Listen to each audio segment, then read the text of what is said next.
My name's Dustin Burns. We farm at Kandahar, Saskatchewan. These combines are designed for all grains and certainly perform well in the small grains that we farm here. So my name is Doug Reeve. Farm is the Windy Puffers Farm Ag Venture. You know, canola, wheat, barley, oats, peas, even some grass seed. You know, you've got a combine that can just do it all, literally. We were running 6 Massey combines, and we went to the ideal, we went down to 5, so it helped with some labor challenges because we got the increased capacity. I think the 5 ideal combines gave us more capacity than 6 of the Masseys did. My name is Devin Bush. I'm from Watson, Saskatchewan. Well, 3 of these is equal to 4.5 of our Massey combines that we had. We can make longer passes to make the field, tackle the fields more efficiently instead of having to break them up, so that we can basically manage it for the grain cart and the hopper capacity size of the combine. The ground speed is faster, and with the better management of the shoe load, we don't have to watch the loss the same way we used to have to. My name is Calvin Bush. I'm the owner of CJD Bush Farms at Watson, Saskatchewan here. I'm going to be brutally honest. I am not one of these that will sugarcoat anything. The John Deeres, the yellow New Hollands, or the Fence. We grow the seeds to put them in the hopper, not out the back end. And we test hard, we look hard. These Fence do a fantastic job. And I will put my name to that. I really will. I had just went into it, put in the canola settings that were on the combine and maybe fine-tuned it a bit and compared it to our other ones, and at that point I believe we had about a 50 bushel crop at 4.5 to 5 mile an hour. It was at 0.8 bushel an acre throw over, which is very exceptional without checking anything or hardly fine-tuning it. Our Masseys, I had thrown it in at those crop conditions, I was at 1.4.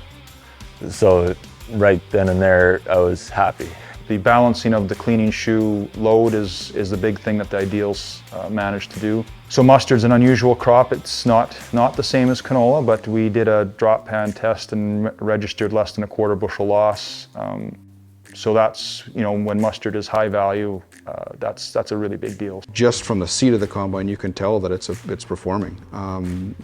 The sample that you're able to achieve, man alive, like it's impressive, really. The grain sample of these combines, it's some to do with our adjustments or whatever, but it makes a beautiful sample. We're getting fuel economy out of it, absolutely. More grain per gallon of diesel.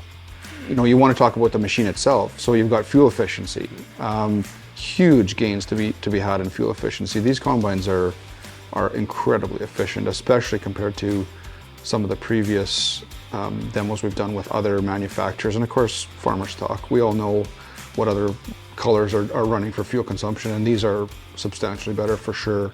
The best thing we can do for spring is to have good residue management in the fall. If we can do it at the combine, it saves us an operation. And even if we do harrow a field afterwards, the job that the combine does is still very important in managing that. Spread pattern off the back of the combine does matter, and one of the beauties of this thing is that it does very evenly distribute the straw from one side of the combine to the other. You don't have heavy strips of distribution throughout that you'd need to in turn manage anyways. What made it easier for my transition to ideal combines was the combines without a steering wheel. At first, I questioned the move. I'm going to be brutally honest, I questioned that move. But now, since we've straight cut it, I do not want to look over a steering wheel. I don't want to look side to side. I don't want to move the steering wheel down so I can look over top. The sight line is fantastic.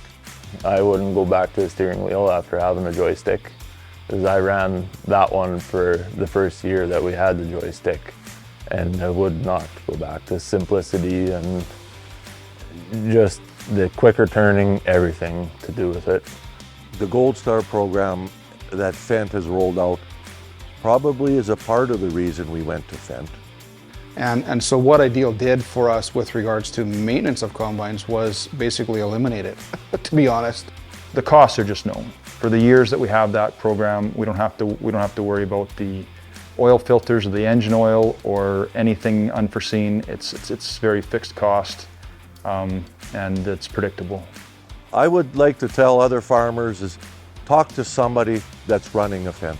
Don't listen to YouTubers. Is that okay?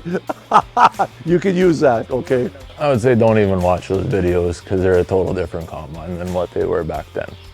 And we knew it coming into it that it was going to have its ups and downs. The first one, we were very frustrated many times, but the next year there was already improvements. I know that all of the improvements that they've done have solved every issue that we've had. And what more could a person want than that?